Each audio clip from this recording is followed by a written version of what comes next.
Buenos días, estimados compañeros y amigos. Me toca el tema: las luchas obreras fueron precursoras de los derechos del trabajo.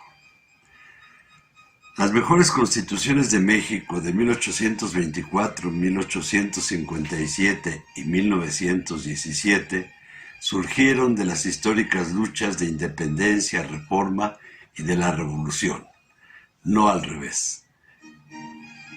Igualmente, los derechos laborales fueron producto de luchas obreras.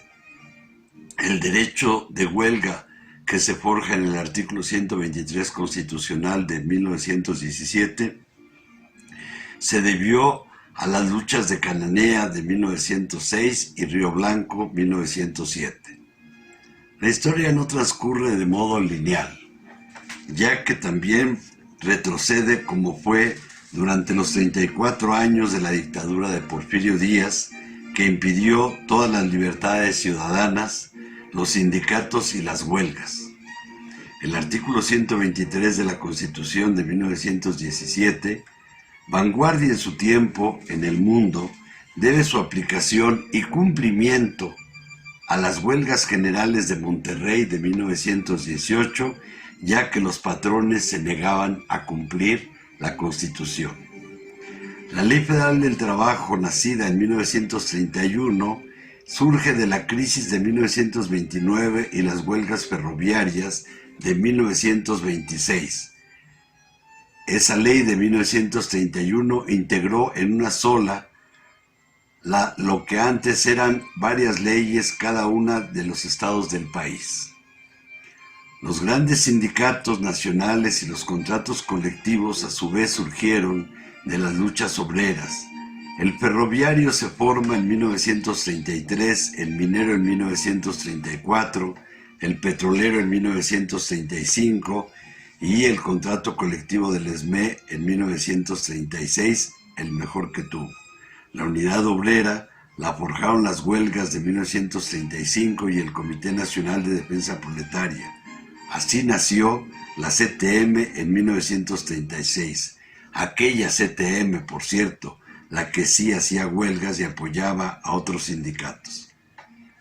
Con el gobierno de Miguel Alemán se retrocedió en la justicia laboral al instituir los charrazos que tomaba los sindicatos con el ejército, destituía directivas para poner líderes subordinados. Así golpearon a los ferroviarios, a los petroleros, electricistas, mineros, textiles, CUT, azucareros, todos los charrazos de 1946 a 1952. Hace 50 años se le llamó la nueva Ley Federal del Trabajo, la que entró en vigor el 1 de mayo de 1970. Precedida también de luchas ferroviarias, de telegrafistas, maestros, petroleros de 1958-59. Estas fueron brutalmente reprimidas en 1959 y a más de 10,000 ferrocarrileros los encarcelaron. La nueva ley de 1970 tuvo avances, sin embargo, en aspectos procesales y en prestaciones, gracias a la participación de Mario de la Cueva. No así en libertad sindical, por la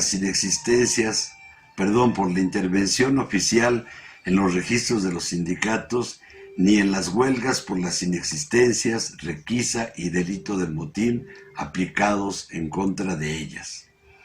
Grandes luchas libran los trabajadores en los años 70 y 80 con huelgas nacionales de telefonistas, electricistas y magisterio, para ejercer su derecho de libertad sindical. Pero en 1982 el gobierno de la Madrid adopta la política neoliberal impulsada por Reagan y Thatcher, el Fondo Monetario Internacional y el Consenso de Washington. 6 gobiernos siguieron esa misma ruta hasta 2018.